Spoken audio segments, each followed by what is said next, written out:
Assalamualaikum warahmatullahi wabarakatuh. Kembali lagi dengan saya Reza Diwitari. Saya di sini akan menjawab pertanyaan dari buku Islam Ahlussunnah wal Jamaah. Yaitu pertanyaan pertama, mengapa kita harus mengikuti mazhabib al-arba'ah bukan mazhab selainnya? Yang kedua, sebutkan sumber hukum menurut mazhab Hanafi, Maliki, Syafi'i, dan Hanbali.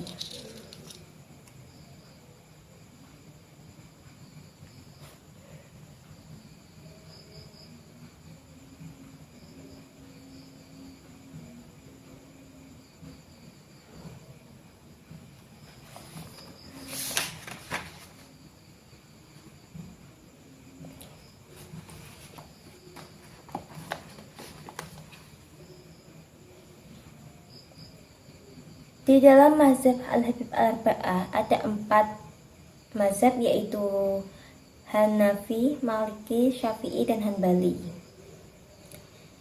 Mengapa kita harus mengikuti mazhab Habib tersebut dan bukan selainnya?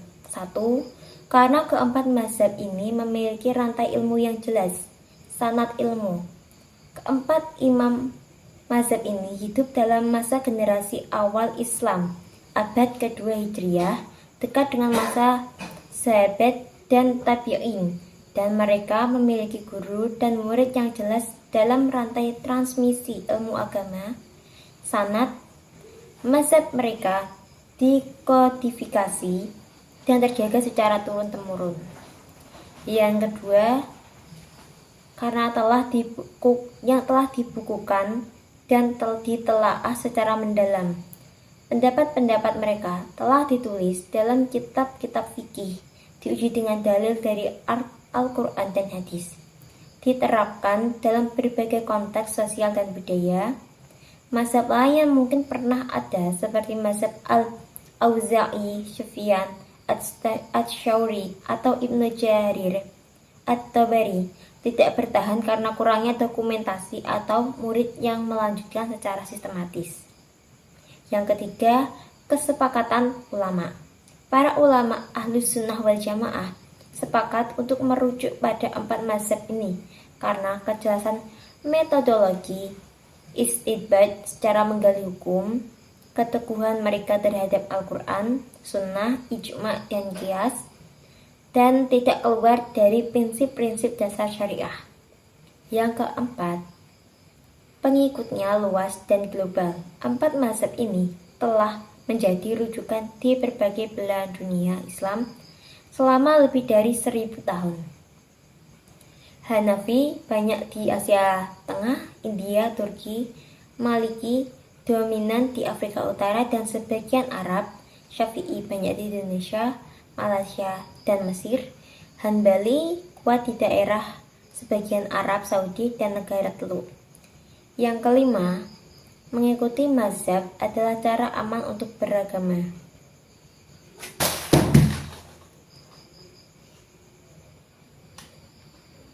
Bagi orang awam, mengikuti salah satu mazhab yang sudah teruji adalah cara aman yang dan sah dalam menjalankan syariah daripada menafsirkan sendiri tanpa dasar yang kuat.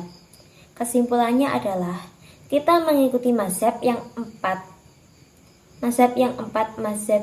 mazhabib al-arba'ah karena keilmuan dan metodologi mereka yang sah dan valid, terjaga sepanjang sejarah, mendapatkan legitimasi dan mayoritas umat Islam, dari ulama Islam, dan karena praktiknya yang memberikan kemudahan dan ketertiban dalam beragama.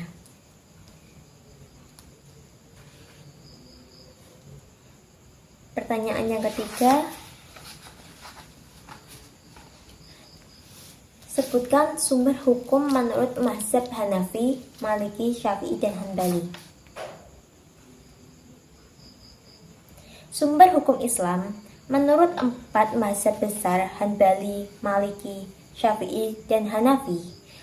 Meskipun keempatnya berlandaskan Al-Quran dan Sunnah sebagian dasar utama, Masing-masing memiliki metode dan urutan dalam menggali hukum yang berbeda sesuai ijtihad imam pendirinya dan latar belakang keilmuan serta sosial mereka. Yang pertama, mazhab Hanafi. Pendiri Imam Abu Hanifah An-Nu'man, wafat 1500 Hijriah di Irak. Sumber-sumber hukumnya yaitu Al-Quran. Sumber utama segala hukum, ayat-ayat hukum ditafsirkan dengan pembekalan rasional dan linguistik. Yang kedua, sunnah, hadis. Hanya hadis yang memenuhi syarat kriteria ketat yang diterima. Abu Hanifah mengutamakan hadis masyhur yang diriwayatkan oleh banyak sahabat dan lebih mendahulukan hadis daripada qiyas. Yang ketiga, ijma'. Ijma' konsensus ulama, terutama ijma' sahabat Nabi, diterima sebagai hujjah alasan hukum. Yang keempat, qiyas, yaitu menjadi alat utama dalam menggali hukum karena Abu Hanifah hidup di masa dan tempat yang jauh dari Madinah. Yang kelima, istihsan, artinya memilih hukum yang lebih ringan atau adil dibanding hasil qiyas murni. Yang keenam, uruf kebiasaan masyarakat. Yang ketujuh, pendapat sahabat. Yang kedua, mazhab Maliki. Pendiri mazhab Maliki yaitu Imam Malik bin Anas. Sumber-sumber hukumnya yaitu A1 Al-Quran.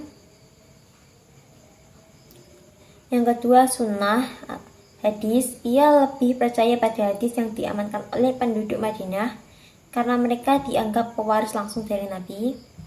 Yang ketiga, amal ahlul Madinah, yaitu ini adalah khas dari dalam mazhab Maliki, praktik masyarakat Madinah. Yang keempat, ijma'. Imam Malik menerima ijma', terutama ijma' ulama Madinah. Yang kelima, qiyas, dipakai untuk masalah baru yang tidak ditemukan nas atau ijma'nya. Yang keenam, maslahah mursalah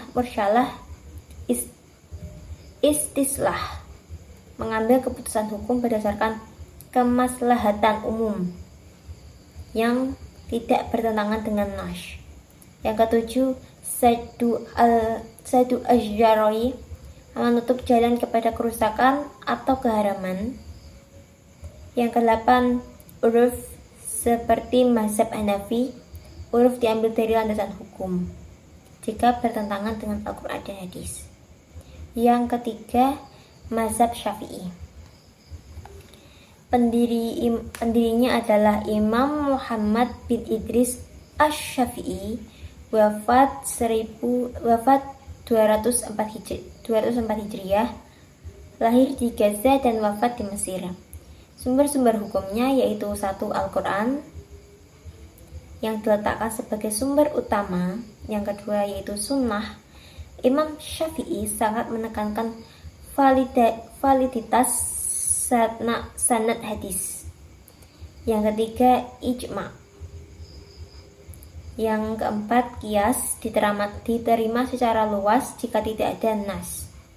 Yang kelima, ittibat dalil. Yang keenam, pendapat sahabat yang digunakan sebagai pertimbangan tetapi tidak mengikat secara hukum. Yang keempat yaitu mazhab Hanbali. Pendirinya adalah Imam Ahmad bin Hanbali. Sumber-sumber hukumnya yaitu Al-Quran. Yang kedua, sunnah,